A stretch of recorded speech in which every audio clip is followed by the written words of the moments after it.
आज जिस बारे में मुझे आप लोगों से बात करनी है, I am pretty sure most of you must already know, and if you don't then you must have heard about the Faridabad gang rape case जो अभी हाल ही में 29 दिसंबर को हुआ है। I mean come on guys, it's 2026।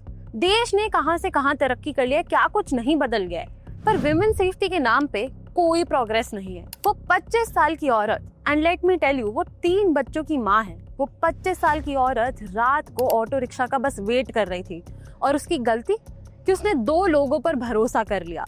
उन 2 लोगों ने उसे लिफ्ट देने के बहाने गाड़ी में बिठाया, और ये ट्रस्ट के बदले जो उसके साथ हुआ वो आप सोच भी नहीं सकते। उसे गाड़ी में बिठाने के बाद उसे घर छोड़ने की जगह those 2 men subjected her to a brutal gang rape for 2 to 3 hours, 2 से 3 घंटे। और जब उसने हेल्प के लिए चिल्लाने की कोशिश करी तो उसे जान से मारने की धमकी दे दी गई।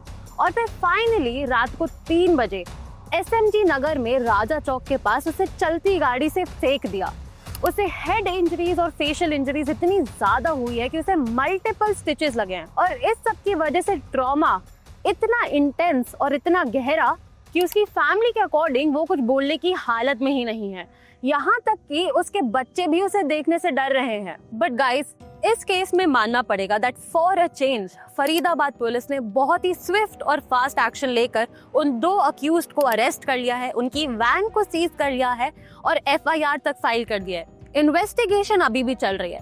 पर इस सब के बावजूद मेरा एक सवाल है कि ऐसे हर केस के बाद हम सड़कों पर उतर आते हैं, वी वांट जस्टिस का पोस्टर लेके, अपने हाथ में कैंडल लेके प्रोटेस्ट पे बैठ जाते हैं, पर इस सब के बाद हम अगला केस होने से रोक क्यों नहीं पा रहे हैं? मैं चाहती हूँ कि आप सब लोग बस मेरे 2 सवालों का जवाब दे दो कि किसी से भी मदद मांगना इतना रिस्की क्यों बन जाता है, या घर टाइम से पहुंच जाना, सेफली पहुंच जाना लकी क्यों कंसिडर किया जाता है? जब सेफ्टी ही प्रिविलेज बन जाए तो इसका मतलब कि हमारा सिस्टम हमें कदम कदम पर फेल कर रहा है। फीचर्स में तो कहने को विमेन सेफ्टी टॉप प्रायोरिटी पे है, और अब तो लॉज भी इतने स्ट्रॉन्ग बना दिए हैं, बट सैडली इन रियलिटी जब इस सेफ्टी की सबसे ज्यादा जरूरत होती है तो most of the women still find themselves unprotected.